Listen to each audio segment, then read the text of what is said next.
लेकिन आज दशहरा होते समय छुट्टी के दिन आकर एक लेडीज को बाहर निकाल दिया, उसका पति घर में नहीं है, उसको बाहर निकाल दिया। एक जगह पर दशहरे का शिवसेना के लोग 2 रैली कर रहे हैं, एक 2 लाख की बात कर रहे हैं। ऐसे दशहरे के दिन यहाँ पर लोगों को आकर बाहर निकालना एक सांसद के नाते मैं बिल्कुल बर्दाश्त नहीं करूँगा। दिवाली के पहले झोपड़पट्टी का सारा अगर प्रश्न खत्म नहीं हुआ, आप लोग दिवाली बनाइए, मैं दिवाली को धरना करूंगा। आज आप लोग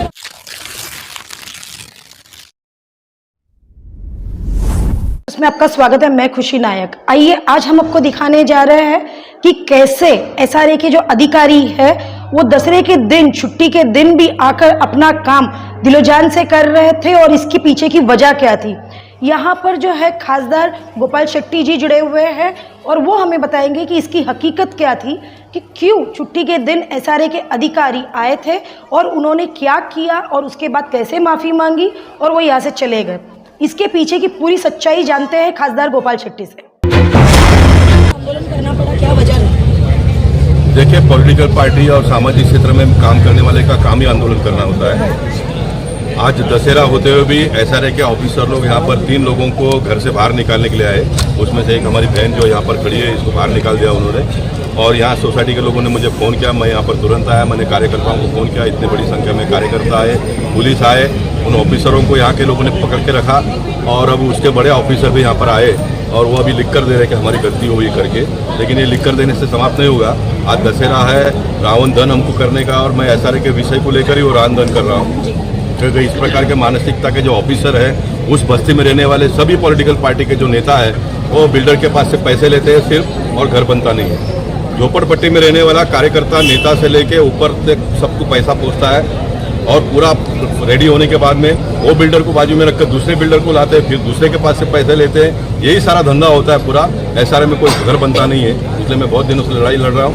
लेकिन देवेंद्र जी और एकनाथ शिंदे जी आए, परसों उन्होंने माड़ा में मीटिंग लिया और ये सारे समस्या का समाधान ढूंढने का उन्होंने तय किया है। ये बहुत ही जल्दी हम करेंगे। 2.5 लाख रुपये सशुल्क का जीआर निकलने वाला है। परसों देवेंद्र जी ने और एकनाथ शिंदे जी ने डिक्लेयर किया। अभी ऑफिसरों को मालूम है कि जीआर निकलने के बाद में तो कोई पैसे हाथ में आएंगे नहीं, इसलिए उसके पहले छुट्टी के दिन होते हुए भी आज यहाँ पर लोगों को डरा कर पैसा निकालने के लिए आए। ये खास करके ये बिल्डिंग में 53 एक्स्ट्रा रूम बने, 53। ये 53 रूम जो मुझे जानकारी यहाँ के लोगों ने दिया, जो बिल्डर और उसके आदमी ने, ये महानगर पालिका, एसआरए और एमएमआईडी के लोगों ने बांट लिया और कुर्ला के लोगों को भेज दिया। अभी कुर्ला के कौन लोग है उसका मैं नाम सब दे दूंगा। और वो कुर्ला के लोगों ने दूसरे को भेज दिया, यानी बहुत कम पैसे में उनको भेज दिया। ये 53, अभी मैं इसका कब्जा ले लूंगा, और उसके पूरी की पूरी चाबी देवेंद्र फडणवीस जी को मैं लेके जाके देने वाला हूँ। उसका पूरा रीचेकिंग होकर, इंक्वायरी होकर गवर्नमेंट को ये फ्लैट मिलना चाहिए। ये जिन्होंने भी खरीद किया होगा उनके पास से हम फ्लैट वापस ले लेंगे। मैं पूरा ये केस को इस तरह से देखता हूँ कि इस साल का जो हवन है वो लोगों ने मन से किया है और ये हवन करने से माता जी प्रसन्न हुई। और मैं 3-4 दिन से नवरात्र में जहाँ पर भी जाता हूँ, मैंने परसों रामलीला देखा, तो वहाँ पर राजा दशरथ को जब बच्चे नहीं हो रहे थे तो उन्होंने यज्ञ किया बड़ा, और यज्ञ में उन्होंने भगवान से मांग किया कि मुझे बच्चे, मेरे बीवियों को बच्चा होना चाहिए। उनको 3 पत्नी थी, एक को बच्चा नहीं हुआ तो दूसरा शादी किया और दूसरे को मिले तीसरा शादी किया। और वो प्रसाद जो यज्ञ के बाद में दिया, तो प्रसाद वो दृश्य मैंने देखा, वो प्रसाद वो एक पत्नी ने खाया थोड़ा और तीनों को बांटा उसने। अगर एक ने खाया तो मैं ऐसा मानता हूँ एक को बच्चा होता था, लेकिन तीनों ने खाया इसलिए तीनों को बच्चे हो गए, राम, लक्ष्मण और भरत। और तीसरी जो बीबी थी उसको 2 बच्चे हो गए, जुड़े हो गए, शत्रुघ्न। ऐसे 4 बच्चे हो गए। यानी यज्ञ में इतनी बड़ी ताकत है। और इस साल का जो यज्ञ है लोगों ने मन से किया, ऐसा मैं मानता हूँ। इसलिए माता जी प्रसन्न हुई है। ये 3 घर का खाली एक निमित्त है, लेकिन पूरे मुंबई शहर का एसआरए का समस्या का समाधान होगा, ऐसा मैं मानता हूँ। नाम प्रीति है।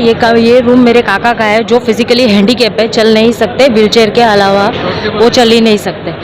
उनको हमने संभाला से ये मेरा जगह 2011 के जीआर में पास हुआ है, लेकिन अभी हम लोग 3 साल से बाहर ही है। 2-3 साल से बोल रहे जीआर पास नहीं हो रहा, पहले कुछ रकम डिसाइड नहीं हुआ था, ये वो। तो अभी मुझे अरेंज करके सोसाइटी ने ये चाबी दी थी रहने के लिए। गोपाल शेट्टी सर भी थे, सबने पोजीशन के लिए मुझे बोला था। मैंने जस्ट आज जाके पूजा ही की थी, इतने में ये 2 जन आए, बोला आप बाहर निकलिए, आपको वहाँ से चाबी नहीं मिली है, ये वो बोल के बोला आप बाहर निकलिए। मेरा बाहर का तोरण भी निकाल दिया, बोला आप निकलिए, कल सील मार देंगे और आप कल जाके एसआरए में जाके बात कीजिए। आप यहाँ पे आने वाले थे आज ये पोजीशन लेने के लिए, किसको किसको पता था? किसी को नहीं पता था, बट उसके बाद में भी ऑफिसर्स आ गए।